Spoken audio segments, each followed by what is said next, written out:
જ્યારે બજેટની સભા હોય, આક્ષેપ પ્રત્યાક્ષેપની સભા ન હોય ત્યારે બજેટ પર તેના સૂચનો, આવક વધારવાના સૂચનો, પ્રજાલક્ષી કામો કરવાના સૂચનો એમને આપવા જોઈએ. એના બદલે શાસક પક્ષને નીચું બતાડવા માટે અને જ્યારે પ્રજાનો આધાર ખોઈ ચૂકેલી કોંગ્રેસ, જ્યારે પ્રજામાં સમર્થન ન મળે ત્યારે સામાન્ય સભાનો દુરુપયોગ કરી અને લાંબા સમય સુધી બોલવું.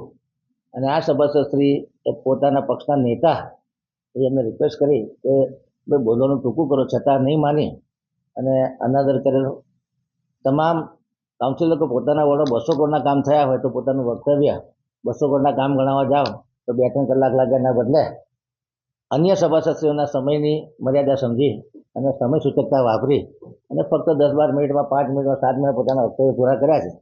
તો ફક્ત શાસક પક્ષનું નીચું બતાવવા માટે, ફક્ત આક્ષેપો કરવા માટે આ રીતે સામાન્ય સભાનો દુરુપયોગ થતા જ્યારે એમને ટોકવામાં આવ્યા ત્યારે તમામ સભ્યો વેલમાં આવી ગયા હતા, નારાબાજી કરી હતી કે જે સભાની ગરિમા નહીં જળવાતા મેયરશ્રીને ફરજ પડી કે આ લોકોને વારે ઘડીએ પાછું 6 વખત રિક્વેસ્ટ કરવા છતાં પોતાની જગ્યા પર બેઠા નહીં. ત્યારે એમને એક સત્રમાંથી સસ્પેન્ડ કરવાની ફરજ પડી છે. વિરોધ પક્ષે વધુ માન સન્માન આપીએ, 1 કલાક બોલે, એના બદલે 2.5 કલાક, 3 કલાક જો આ રીતે બોલ્યા કરે તો તમામ સભાસદશ્રીઓ સમય અમૂલ્ય છે. ત્યારે વિરોધ પક્ષે પણ જવાબદારીપૂર્વક વર્તવાની જરૂર હતી અને જે વધારે પડતો સમય લીધો એના લીધે આ ઘટના બની.